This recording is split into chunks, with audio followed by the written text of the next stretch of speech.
எடப்பாடி அவர்கள் குடும்பத்தில் 2 கேபினெட் மினிஸ்டரும் வாங்கிட்டு போகிற அளவுக்கு கூட இன்னும் 2 வருஷத்தில் 3 வருஷத்தில் வந்துடலாம். ஏன்னா அவங்களுடைய கட்சியை நடத்தும் எண்ணம் இல்லை, கட்சியை காப்பாற்றும் எண்ணம் இல்லை.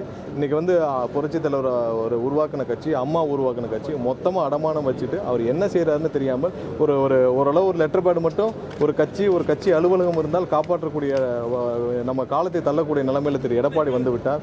திரு ஸ்டாலின் அவர்கள் வந்து இந்த கட்சி என்ன பண்ணணும் இல்லை யாரை நம்பி கொடுக்கணும் எதுவுமே தெரியாமல் அவரும் நிற்கிறார். அவங்களுக்கு தேவை இப்போ ஒரு 5 வருஷத்துக்கு காலத்தை ஓட்டுவதற்கு ஒரு இடம்.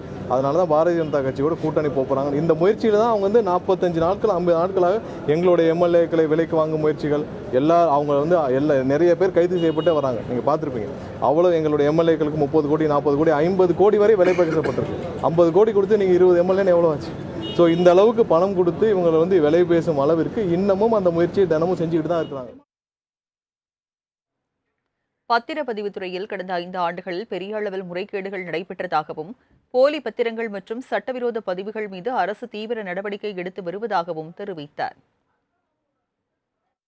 மேக்சிமம் புறையோடிக்கு இருக்கிற ஒரு துறைனா பார்த்தீங்கன்னா பத்திரப்பதிவுத்துறை. அவ்வளோ லஞ்சம் லாவண்யம்.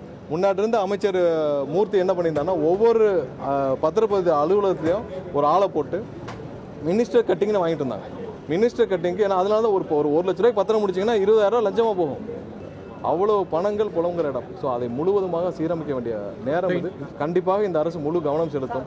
அதில் ஒரு விஷயம், எந்த விதத்திலும் இதில் அரசுலையோ அரசு சார்ந்த எந்த அதிகார மையத்திலையோ யாருக்கும் தொடர்பு கிடையாது.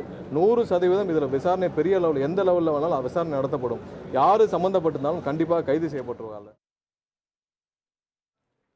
மேகதாது அணை விவகாரத்தில் சட்ட ரீதியான அனைத்து நடவடிக்கைகளையும் தமிழக அரசு தொடர்ந்து மேற்கொள்ளும் என்றும் எந்த சூழலிலும் மேகதாது அணை கட்ட அனுமதிக்க மாட்டோம் என்றும் அமைச்சர் நிர்மல்குமார் உறுதிபட தெரிவித்தார். மேகதாது அணை விஷயத்தில் தெளிவாக இருக்கிறோம். அவங்களுக்கு கொடுக்கப்பட்ட அனுமதி டிபிஆர் சப்மிட் பண்ணுறதுக்கு மட்டும்தான்.